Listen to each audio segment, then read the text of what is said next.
আমরা এভাবে প্রতিদিন ৩টি করে মুনাজাতের দোয়া শিখব। আজকে হলো প্রথম দিন। ৩টি মুনাজাতের দোয়া আজকে ভিডিওর মধ্যে তেলাওয়াত করা হলো। পর্যায়ক্রমে ১, ২, ৩ সবগুলো শুনে নিন। আগামীকালকে আরও ৩টি মুনাজাতের দোয়া প্রকাশ করা হবে এই ইউটিউব চ্যানেলে। সবাইকে এই ইউটিউব চ্যানেলটি সাবস্ক্রাইব করে সাথে থাকার জন্য অনুরোধ করা যাচ্ছে। যারা আগে থেকেই সাথে আছেন আপনাদেরকে অসংখ্য ধন্যবাদ। আল্লাহ হাফেজ। আসসালামু আলাইকুম ওয়া রাহমাতুল্লাহি ওয়া বারাকাতুহু। আউযু বিল্লাহি মিনাশ শাইতানির রাজীম। বিসমিল্লাহির রহমানির রহিম। আজকে আমরা কিছু মুনাজাত সম্পর্কে শিখব এই ভিডিওতে। চলুন শুরু করা যাক। মুনাজাত নাম্বার ১, দোয়া কিভাবে করতে হয় আজকে আমরা সেটা শিখব। বিসমিল্লাহির রহমানির রহিম। রব্বানা আতিনা ফিদ দুনিয়া হাসানাতাও ওয়া ফিল আখিরাতি হাসানাতাও ওয়া কিনা আযাবান নার।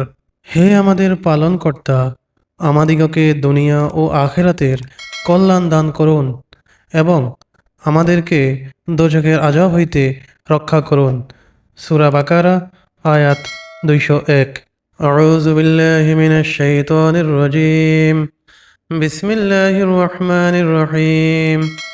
মুনাজাত নাম্বার ২, এখন শিখব দ্বিতীয় মুনাজাত দোয়া কিভাবে করতে হয়। চলুন শুরু করা যাক। রব্বানা জালামনা আনফুসানা ওয়া ইল্লাম তাগফির লানা ওয়া তারহামনা লানাকুনান্না মিনাল খাসিরিন।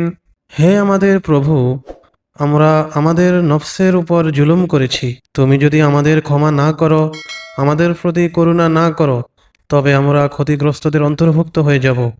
সূরা আরাফ আয়াত ২৩। এখন আমরা তৃতীয় মুনাজাত শিখব। তৃতীয় মুনাজাত কিভাবে করতে হয় ওই আয়াতটি এখন আমরা শুনব। আউযু বিল্লাহি মিনাশ শাইতানির রাজীম। বিসমিল্লাহির রহমানির রহিম।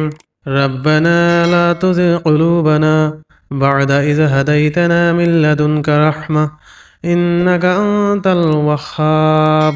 হে আমাদের পালনকর্তা, আমাদের হেদায়েত দানের পর আমাদের হৃদয়কে বক্র করে দিও না, আর তোমার পক্ষ থেকে আমাদেরকে রহমত দান করো।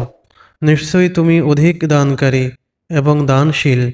সূরা আল ইমরান আয়াত ৮।